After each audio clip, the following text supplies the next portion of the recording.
Hello, my friends. One of the benefits of being a martial arts school owner is that I get emails and phone calls, letters from former students and people that are saying how much the training has benefited their life. It has given them a positive sense of purpose, a reason to get up in the morning, a reason to try to stay young and as fit as they can, a reason to protect their family and themselves and their friends. It really builds self-esteem in young people as well as old, and it just keeps us engaged in the educational process, which is what life is all about, is learning things and taking the time that we have and experiencing the most that we can get out of life. On the flip side of that is I sometimes receive letters or emails from people who have regretted leaving the martial arts. They used to train with me, or in some cases with other schools, other organizations that I don't even know who they are, but they consult and ask me my advice on why they feel so guilty about quitting.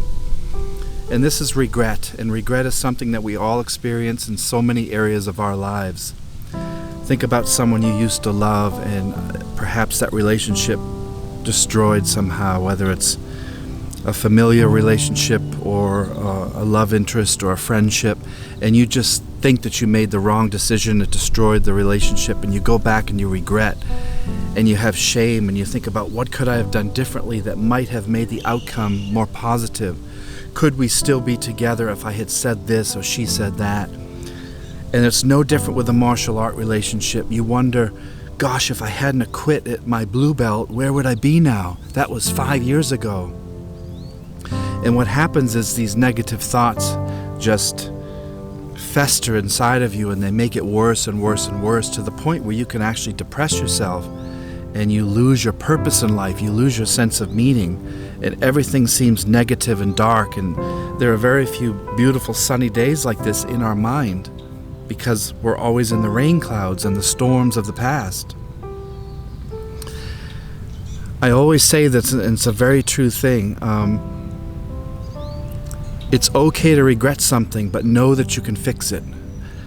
If you are alive and the person, the relationship we're talking about, is still alive and around, you can still fix that. You can call this person, you can email this person, you can call your teacher, you can start in the martial arts again and start where you left off if you regret that. There's nothing worse than having my students, the ones that have quit, email me years later and say, I'm so sorry I quit, I regret it completely. And then I invite them back, say, come on back. You know, the door's always open. You're a great person. You can start where you left off and we'll continue our journey together. I'm still learning. I hope you can learn more. And then they don't come back. They don't show up. Do you know why? It's because of fear. They have listened to the stories in their minds so much that they're now incapable of having the guts to come back. It's just not possible for them. Therefore, their options are regret and shame. And then they end up a watcher rather than a doer. How many of you out there right now watching have started a martial art and quit? Probably thousands of you. Go over the reasons why you quit. But here's one thing. You can't blame the school and you can't blame the teacher. Now where are your options? Oh, now you mean to tell me I have to admit my own faults? Yes. Now, of course, there are cases where the teacher might have been terrible, or the school was terrible, or they screwed you over somehow. But I'm talking about 90% of the reasons are because of what we're doing. Because if thousands of students have continued in these schools and I'm the only one that's quit, then that's me. It's not the school, it's not the teacher, it's not the style. It's myself that disappointed myself. But again, on a positive note, this can be fixed. But you need to focus and you need commitment. And that's for me too.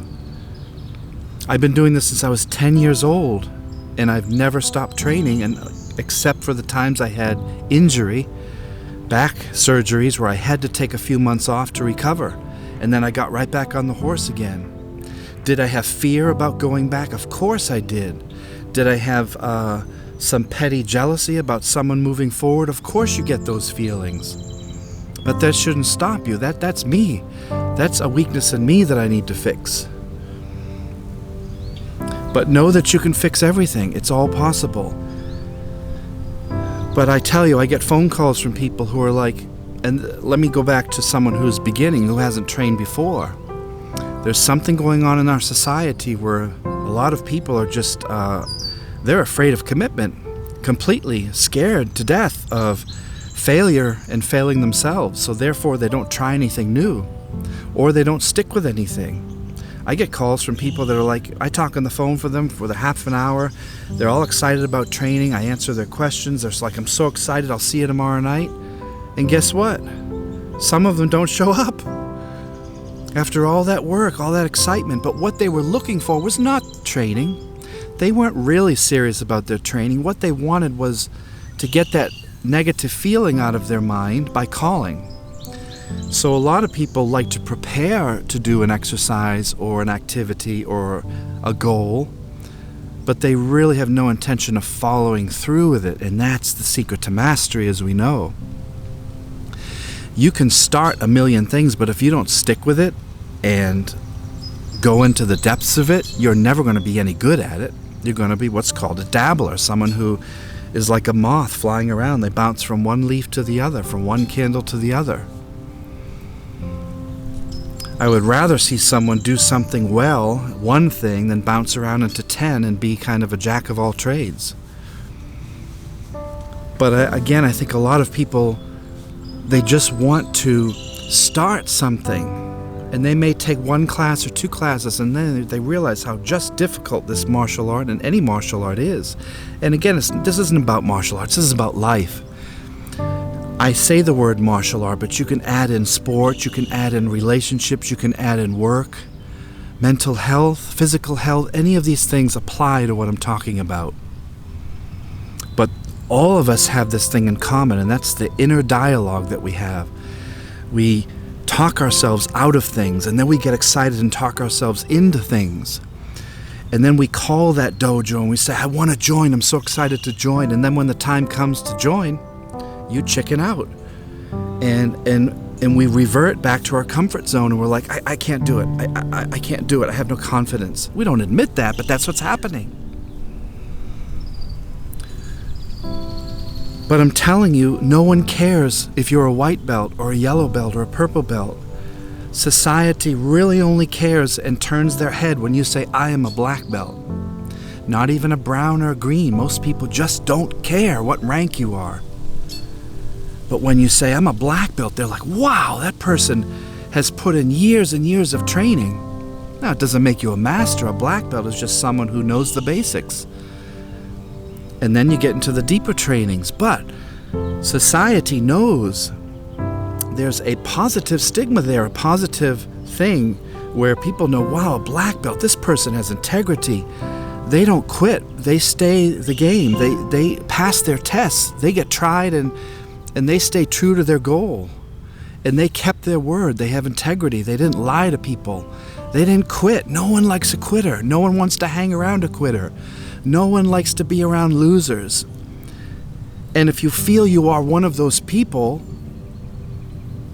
I'm telling you, you can change. We can change. And I'm not immune to this. I've had situations where I've quit and I'm like, gosh, how stupid am I? Why did I sign up for that and not go through with it? And I really analyze it. It's not external. It's not them. It's my fault. I'm the coward. I'm the one that isn't strong enough.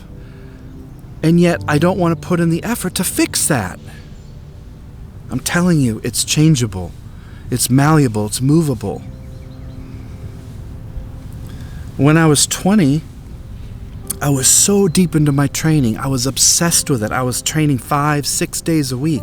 Even on the days off, I was reading the books. I was traveling to seminars. I was spending thousands of dollars on my training. And I laugh when someone says, the tuition is how much per month? And I'm like, yeah, that's very cheap. They're like, it is? I'm like, oh my gosh, I used to spend $500 a month on my training. Easy. And you complain about $125 or something. This is nothing compared to the amount of money and time I spent to get this education.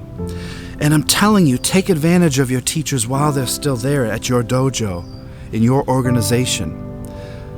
One of our sensei, Seino, from Japan died, and I was in his classes last year in Japan. One of the best teachers out there. And then he passed away after a long illness. What are you doing to take advantage of your teachers? Are you asking them for more secrets? Are you delving into the depth? Like at our dojo, we have all these Kihon certifications you can get where you can master a weapon or try to get better at it. You can get better at the classical taijutsu. You can get better at ground fighting. You can get better at modern self-defense. You can get better at meditation. You can get better with the pole arms. You can get better with the shuriken. Anything you want. And then I have people that ask me about those things, but how many follow through? Maybe 1 out of 20. They get the program, they buy the book, they start it, and a week later they've quit. Because they don't have the mental endurance to be able to finish these things. And I keep telling them, go back to it. It's not a closed case. That book is still on your shelf. That DVD is still in your DVD player. You know, that MP4 is still on your desktop. Reopen it. Re-engage the education. Ask your teacher. There's nothing more exciting to me as a martial arts school owner than when my students email me and say, Mr. Norcross, can we work on this tomorrow in Budo? Can I work on this next week? Can I schedule a private lesson on this? Can we please work on this weapon next week? And I'm like, yes, yes, yes, because you are pushing buttons in me that have lie dormant, and the student brings that out in me. Wow, I haven't done the spear in a year. I haven't done this technique in months. Or I'd like to revisit this. Yes, by all means, my dear student, please be a pain in the butt to me. Please ask me before I'm gone like Seino. We're all going to be gone one day. And how we will go back to that regretful stage if we didn't ask the questions to our teachers that we wanted to always ask, but we were afraid to do it because we thought we would be disappointing them, or we thought that we were going to be a thorn in their side. I'm telling you right now, be a pain to your teacher. Be a burden to your dojo. A good teacher will love that. He or she will not be burdened by your questions. They won't be put off by your excitement. They will be inspired by it, and that's what inspires me every day. I literally learn something new every single day on the mat. Every day. From white belts to senior 15-year-old, 15-degree black belts, it doesn't matter. I learn something. And in that learning process is what keeps me with purpose. It's what keeps me waking up in the morning excited to get to the dojo. I don't have to go to the dojo. I get to go to the dojo. This life has afforded and blessed me that, and you can get it exactly the same. I'm not special. I'm not better than anybody else. I have faults 1,000,000 times over. I do things. I screw things up left and right. I fail left and right. But I don't give up, and I don't quit, and I don't listen to those terrible voices in your head saying you're nothing and you can't do it, and you'll never be any good, and you won't be like that movie scene, or you won't be worth this. And I don't care about the circumstances. I don't care about your past. I don't care what you look like. I don't care how old you are. If you want to learn, I will teach you. I will help you. And I'm telling you, you have to tell your coaches and your teachers that. You have to tell your fellow students that. You have to tell your husbands and wives that. You have to commit to your family and say, I want to learn this. I want to be good at this. I want to be the best. So when regret happens, and it happens to all of us, know that it's changeable. I learned from the past. I gain wisdom from it, but I am not going to be cemented in and stuck. I am going to get up, open that shade, step into the sunlight, and move forward in my life, because that's what life is about. It's about finding our purpose and what drives us to get up in the morning and going toward that light. And when someone knocks you down, you get back up. I fall 7 times, I get up 8. I get up 10, I get up 20. And then voices in my head, which are the worst enemy of all, the most powerful foe and opponent, is right there all day long telling me what I cannot do. I'm going to vanquish you. I'm going to destroy you. And all that's left is the natural state of being and the natural state of the best person we have always been since birth. Until next time, my friends, keep training, keep going. Don't let the naysayers pull you down. Fight toward the light and continue your journey. Let them worry later. We'll see you soon.